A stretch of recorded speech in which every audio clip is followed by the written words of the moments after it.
Welcome to Backward Engineering Your Script. Today, we're going to talk about one of the most important aspects of screenwriting, and that is writing dialogue that is good. And writing dialogue that is good is far more challenging than you might think, and it really takes a lot of practice as well as having a good ear. And if you don't find yourself writing good or believable dialogue right away, that is perfectly okay. Just like learning a different language, learning the very, very streamlined version of motion picture and television dialogue is a skill in and of itself, similar to learning a different language. Therefore, let's just go over some of the basics so that you can do the best that you can. And remember, there's always room for revision later. And it is during that revision period that you can really think it through and think, is this what someone would really say given their personal characteristics, given how they grew up, given where they are right now, given the person they are talking to, given where they're talking to them. And then all of a sudden, the little slight changes that you make, which all of a sudden make it become real, become second nature. And it becomes kind of fun, sort of like looking for that missing piece of a puzzle. The first movie we'll look at is The Big Sleep. And The Big Sleep was made during the production code period. And what The Big Sleep is a detective drama, but in the middle of it, they were going to play a little bit on the natural charisma between their stars, Humphrey Bogart and Lauren Bacall. In real life, Bogart and Bacall had become an item despite their very, very large for the time age difference. And it became Bogey and Baby in public parlance. And the romance captured the public's fancy as well. On the other hand, the subject matter of The Big Sleep, based on a Raymond Chandler novel, had certain elements in it that made it not friendly toward the censors. So in this scene, we see the two of them kind of doing a pas de deux, playing with each other, playing with the sexual innuendo of what it is they're talking about. And in the process of doing that, becomes something fun for the audience as well. It makes it fun for us to think about what they're really referring to as their banter talks about something that's completely unrelated. Well, speaking of horses, I like to play them myself. But I like to see them work out a little first. See if they're front runners or come from behind. Find out what their whole card is. What makes them run. Find out mine? I think so. Go ahead. I'd say you don't like to be rated. You like to get out in front. Open up a lead, take a little breather in the back stretch, and then come home free. You don't like to be rated yourself. I haven't met anyone yet that could do it. Any suggestions? Well, I can't tell till I've seen you over a distance of ground. You've got a touch of class, but I don't know how far you can go. A lot depends on who's in the saddle. If you understand your actors really well, you can recreate this. Look at what Margot Robbie has done in Barbie when she's dealing with Ryan Gosling. Look at the way Ryan Reynolds deals with Hugh Jackman in Deadpool versus Wolverine. So it's something that still has validity today. Sometimes you can show a character as being morally ambiguous and perhaps troubling, or perhaps even psychologically problematic, while at the same time being impressed by them. This is very clearly demonstrated in this scene from Network, where you see Faye Dunaway coming in as a very ambitious executive, very intelligent, very savvy about what her job is, explaining why the network should do something that's morally challenging because it will get great ratings. Frank, That dumb show jumped 5 rating points in one night. Tonight's show has got to be at least 15. We just increased our audience by 20 or 30 million people in one night. Now, you're not going to get something like this dumped in your lap for the rest of your days, and you can't just piss it away. Howard Beale went up there last night and said what every American feels, that he's tired of all the bullshit. He's articulating the popular rage. I want that show, Frank. I can turn that show into the biggest smash on television. What do you mean you want that show? It's a news show. It's not your department. I see Howard Beale as a latter-day prophet, a magnificent messianic figure inveighing against the hypocrisies of our times, a strip Savonarola Monday through Friday that I tell you, Frank, could just go through the roof. And I'm talking about a $6 cost per 1,000 show. I'm talking about $130,000 minutes. Do you want to figure out the revenues of a strip show that sells for $100,000 a minute? One show like that could pull this whole network right out of the hole. Now, Frank, it's being handed to us on a plate. Let's not blow it. Another trick you can do is reverse expectations. In 1987's Moonstruck, look at how it takes your expectations of a morning after scene and reverses them. Oh my God! What? What? Take it easy. This time I was trying to do everything right. Don't just become excited. I thought if I stayed away from the city hall, I wouldn't have the bad luck I had again. You're making me feel guilty. I'm marrying your brother. All right, I'm guilty. I confess. The wedding's in a couple of weeks. You're invited, okay? How come you didn't be like him and be with your mother in Palermo? She don't like me. You don't get along with anybody, do you? What did you do? What did I do? You ruined my life. That's impossible. It was ruined when I got here. You ruined my life. No, I didn't. Oh, yes, you did. Oh, yes, you did. You know, you got the bad eyes like a gypsy, and I don't know why I didn't see it yesterday. Bad luck. That's it. Is that all I'm ever going to have? Oh, I should have taken a rock and killed myself years ago. I'm going to marry him. Do you hear me? Last night never happened, and I'm going to marry him, and you and I are going to take this to our coffins. I can't do that. Why not? I'm in love with you. Snap out of it. I can't. There are certain tricks that you can do with dialogue that are very true to real life, but aren't that true to motion picture storytelling. And part of the reason for it is that they can lead to trouble in terms of post-production. And one of the most infamous examples of that is overlapping dialogue. One of the directors who was the best at this was Howard Hawks. In almost all of his movies, you would have scenes where people talk over one another. And to make matters more challenging, a lot of times he would allow them to improvise. So that meant one take might not fit in well with another. And this is why, with very few exceptions, Robert Altman being one of them, that most filmmakers try to avoid too much improv as well as overlapping dialogue. Hello? Hello? Maine 4557. Who?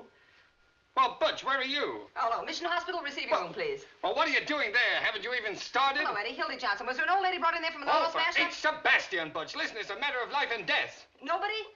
I can't hear. Morning, They got sir. who? 2469. Speak up. A what?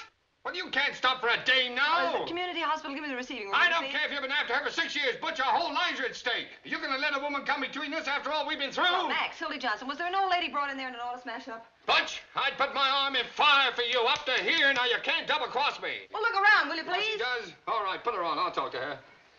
Oh, good evening, madam. Now, listen, you 10-cent glamour girl. You can't keep Butch away from his duty. What's that? You say that again, I'll come over there and kick you in the teeth. Hey, what kind of language is that? Now, look here, you... She hung up. What did I say?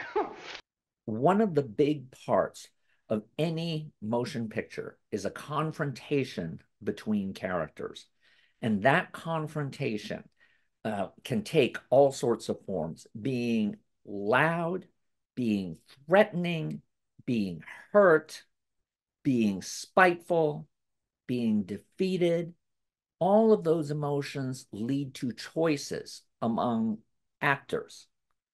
this sequence from the prime of Miss Jean Brodie won Maggie Smith her Academy Award as Best Actress, the first of her Academy Awards as Best Actress.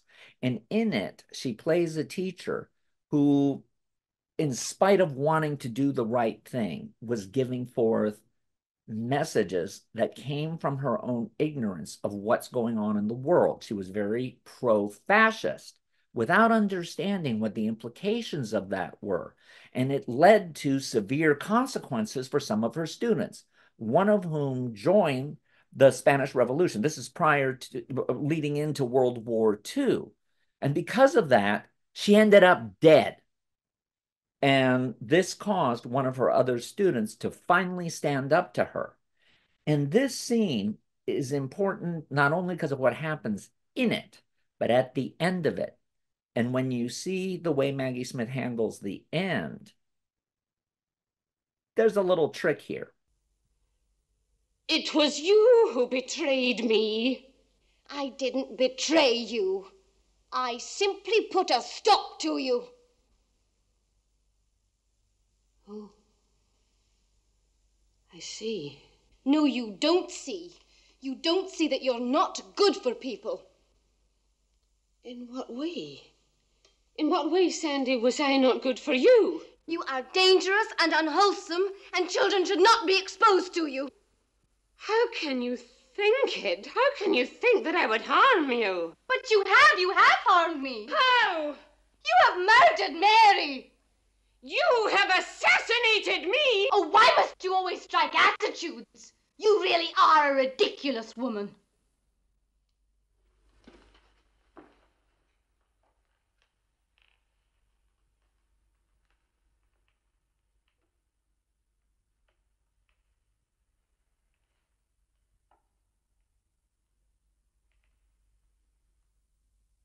What will you do now? Do?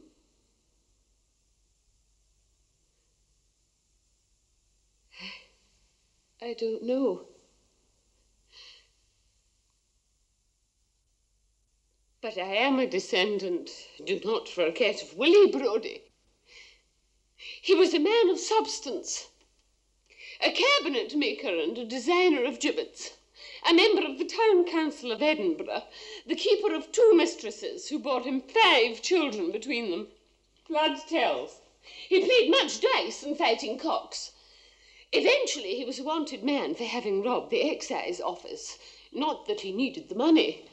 He was a burglar for the sake of the danger. He died cheerfully on a gibbet of his own devising in 1788. That is the stuff I am made of. I knew you would rise like a phoenix. I'm glad I shall not have to worry about you. No, I expect that is to be your gift, Sandy, to kill without concern. It is you who are dangerous. You see yourself as a conqueror, don't you, Sandy? Kaiserian in all his beauty rare. But you profess to be a great admirer of conquerors. Goodbye, Miss Brodie.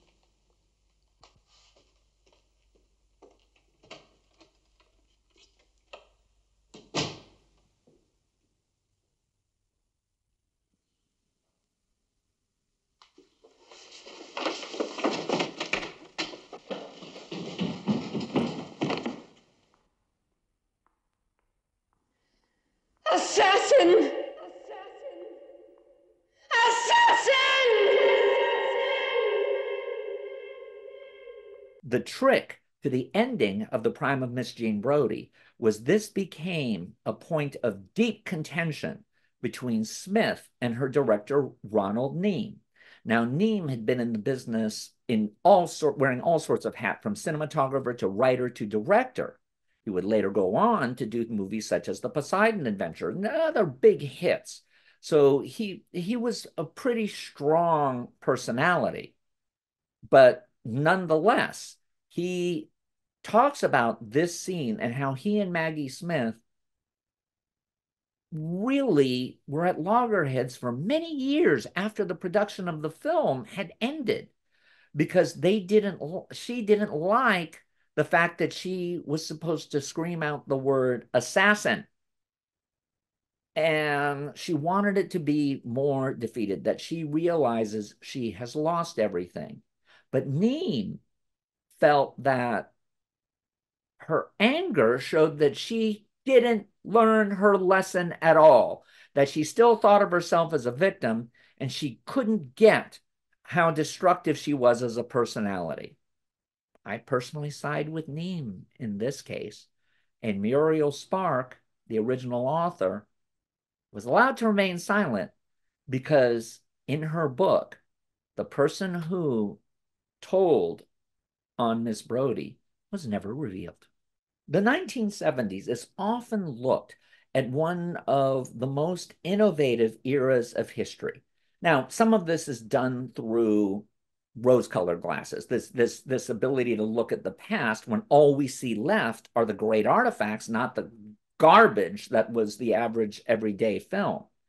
Nonetheless, there were a lot of really interesting things that were tried, especially because this was after the production code and censorship ended, so you could be a lot more frank. You could use language that had heretofore been considered verboten. Here's a scene from Clute, which was purportedly a murder mystery. Who did it? But it wasn't really that. It was really the study of the clash of cultures between a stuffed shirt policeman turned private detective, specifically because one of his friends had disappeared and he was trying to find out what happened, and a prostitute that this man might have met. And of course, they're hostile toward each other. And the setup for this scene is that Donald Sutherland has followed Jane Fonda around and seen her do one of her tricks, which is an older man, and she pretends like she's some kind of courtesan, says great courtesan, and he's still trying to get information. So the two of them do not like each other, but she's still willing to use her tricks on him to try to manipulate him, and he's still trying to show that he's not tempted. But we see he's a good man when we realize that she is in fact in danger. Is that how you get most of your dates? Somebody gives your name to somebody else? Most of them, yeah. And that how you met the man who beat you up? I don't remember. It was 2 years ago. God. Well, how else do you get dates? Pimps? Oh, you're very square, Cookie. No, pimps don't get dates for you. They just take your money. The police have given me a list of names. I'd like to ask you about them. Frank Lagurin? Look, I'm sure this is going to amuse you, too. But I'm really trying to get away from all that. What about this evening, the old man? You saw that? God damn you! He's 70 years old. His wife is dead. He's been cutting garments since he was 14. He's maybe in his whole life had 1 week vacation, and I'm all he's got. And he never lays a hand on me. What harm is there in that? And what's your bag, Clute? What do you like? You a talker? A button freak? You like to have your chest walked around with high-heel shoes? Maybe you like to have us wash your tinkle? Okay. Or do you get it off wearing women's clothes? Goddamn hypocrite squares! Okay. Now tell me about Frank Lagurin. He was my old man. We broke up. When? When did you break up? About 8 months ago. Would you mind not doing that? What? Okay. Well, I thought I could trade you for those tapes. Doesn't it get lonely down there in your little room? Or maybe I could bring you some friends. I've got some terrific friends. No, thank you. Well, men have paid $200 for me, and here you are turning down a freebie. You could get a perfectly good dishwasher for that.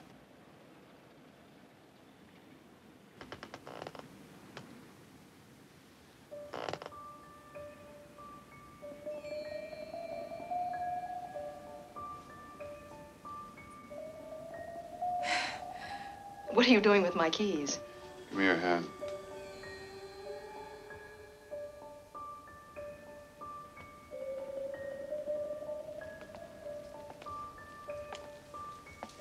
I knew it.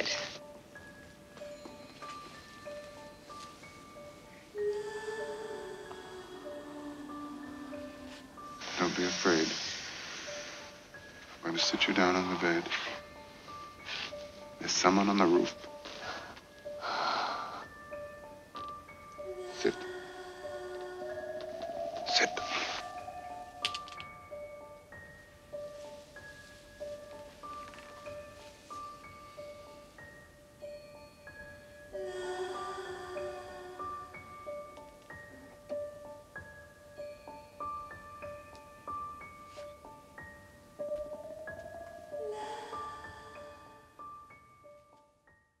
Sometimes the way the dialogue is written, combined with the way it is shot, can convey a lot more meaning than you might have initially anticipated.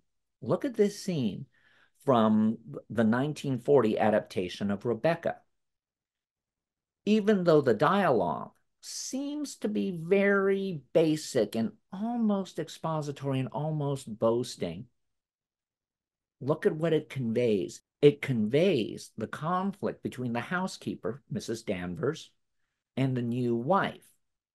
And it also hints at a very unhealthy relationship that Mrs. Danvers probably had with the first wife.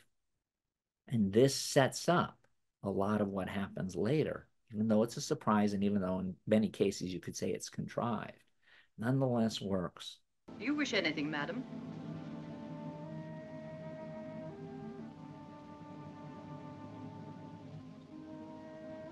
I didn't expect to see you, Mrs. Danvers. I noticed that the window wasn't closed, and I came up to see if I could fasten it. Why did you say that? I closed it before I left the room. You opened it yourself, didn't you? You've always wanted to see this room, haven't you, madam? Why did you never ask me to show it to you? I was ready to show it to you every day.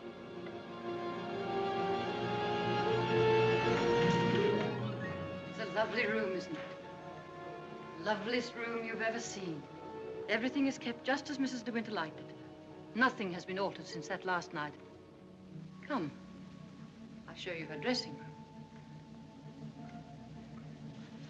This is where I keep all her clothes. You would like to see them, wouldn't you?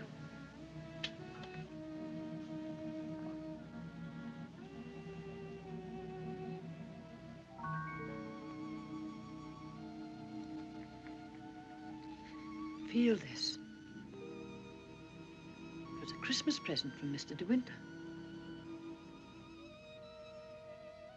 He was always giving her expensive gifts the whole year round. I keep her underwear on this side.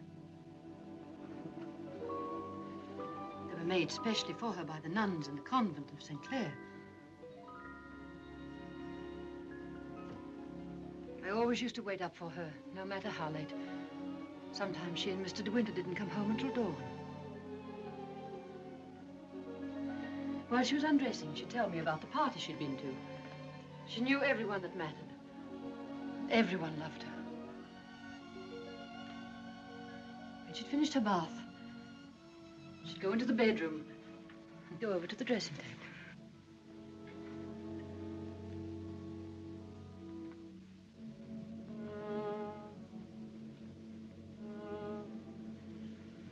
Oh, you've moved her brush, haven't you? There, that's better. Just as she always laid it down. Come on, Danny. Hair drill, she would say. I'd stand behind her like this and brush away for 20 minutes at a time. And then she would say, "Good night, Danny," and step into her bed.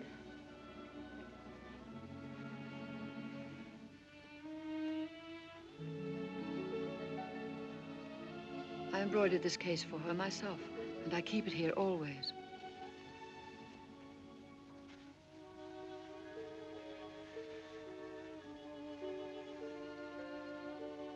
Did you ever see anything so delicate?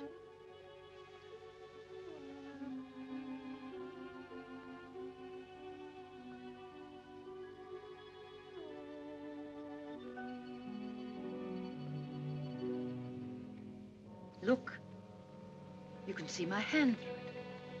Sometimes dialogue can be used as in a risky way. In the original movie Alien, we have the Sigourney Weaver character acting tough, acting authoritarian, refusing to show her human side when the John Hurt character has the face hugger stuck to his face. And everyone else in the crew is focused on the emotionalism of saving him. But Sigourney Weaver knows the danger, and she puts aside her natural inclination to do the emotionally correct thing to do the correct thing. Now, of course, she's overridden by Ash, the scientist who opens the door. And we at first tell ourselves, thank God, we have someone who was inside and could do the right thing.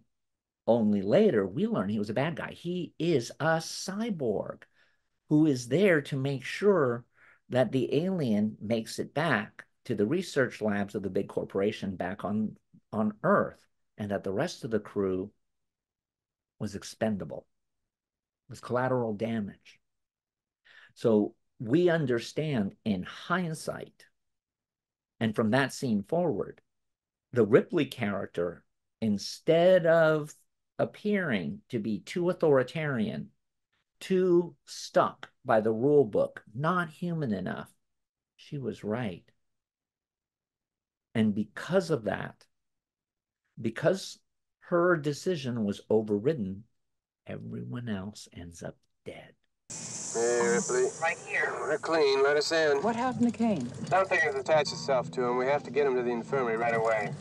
What kind of thing? I need a clear definition. An organism. Open the hatch. Wait a minute. If we let it in, the ship could be infected. You know the quarantine procedure. 24 hours for decontamination. It could die in 24 hours. Open the hatch. Listen to me. If we break quarantine, we could all die. Look, would you open the goddamn hatch? We have to get him inside. No. I can't do that, and if you were in my position, you'd do the same. Ripley, this is an order. Open that hatch right now. Do you hear me? Yes.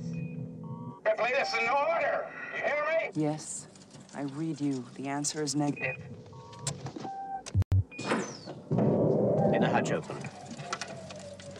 One of the most difficult things to pull off is in any kind of murder, mystery, and procedural is to come up with an ending that isn't outrageously didactic, or if it has a surprise in it, not making the surprise look ridiculous. In Primal Fear, we see Richard Gere, who'd been playing this lawyer who is convinced he's smart, who's convinced that he's a great humanitarian, that he's doing the right thing in spite of the fact that he's willing to cut corners and he's willing to be scandalous. In this scene, we realize that he, in his ego, has been taken for a ride by a villain who is smarter than he is.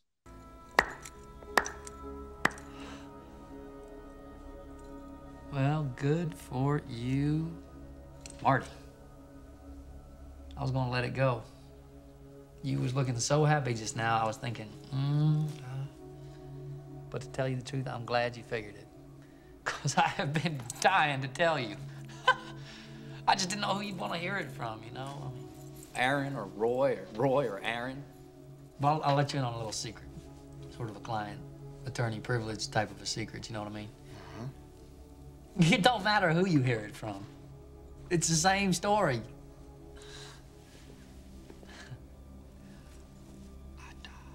I just had to kill Linda, Mr. Vale. That cunt just got what she deserved. Yeah, I did get caught, though, didn't I?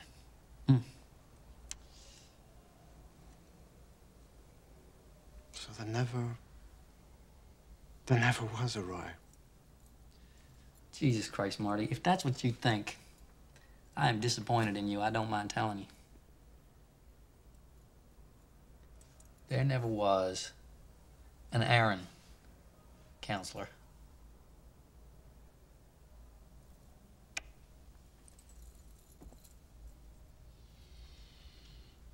Come on, Marty. I thought you had it figured there at the end. The way you put me on the stand like that, that was fucking brilliant, Marty. And that whole thing about act like a man, Jesus, I knew exactly what you wanted from me. It was like we were dancing, Marty. Guard. Oh, come on, don't be like that, Marty. We did it, man. We fucking did it. We're a great team, you and me. You think I could have done this without you? You're just feeling a little anger here because you started to care about old Aaron. I can understand that, but you know, love hurts, Marty. What can I say? When we're writing a suspense story, we need to show that our hero or heroine is not believed. In this scene from Rosemary's Baby, which is really interesting in the way not only it's written, but the way it's shot, is we're seeing her desperate. She has just found out that the doctor who she has been working with and who is considered one of the great doctors in all of New York City to help her with her pregnancy is actually one of the devil worshippers. So she's hoping to go back to her previous doctor. And here's the problem. The previous doctor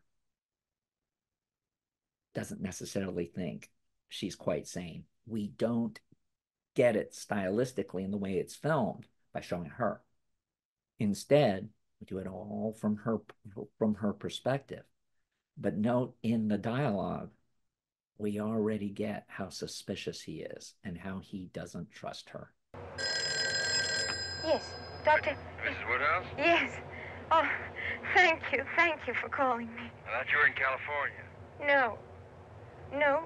I've been to another doctor, and he isn't good, Dr. Hill.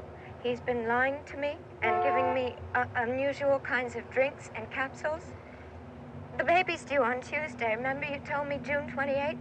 Well, I want you to deliver it. Mrs. Woodhouse? No, please let me talk to you. Let me come and explain what's been going on. I can't stay too long here. They'll be coming looking for me. Dr. Hill? Dr. Hill, there's a plot. I know that sounds crazy. You're probably thinking, my God, this poor girl is really flipped. But I haven't flipped, Dr. Hill. I swear, by all the saints, I haven't. There are plots against people, aren't there? Yes, I suppose there are. Well, there's one against me and my baby. Come to my office tomorrow after 5 and we'll... No! Right now.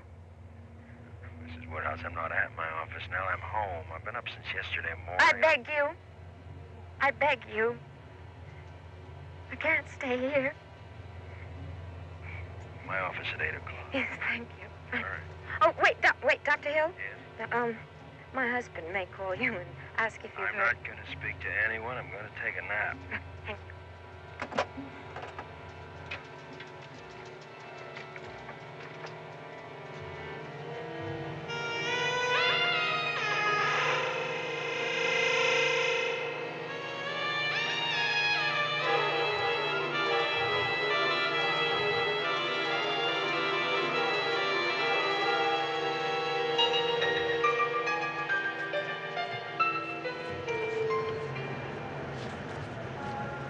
And finally, for fun, let's look at how Mae West did a frontal attack on the production code in this courtroom scene from I'm No Angel. She is being brought up on charges of alienation of affection charges, and she is going to defend herself by conducting her own cross-examination of many of the witnesses. And look at the way she cleverly takes them down, that she is determined to clear her name once and for all. So I have used a lot of these older samples of movies that have worked. And yes, you can look at it and say, why are we looking at stuff that perhaps is no longer relevant to what's being done today? Because it's all relevant.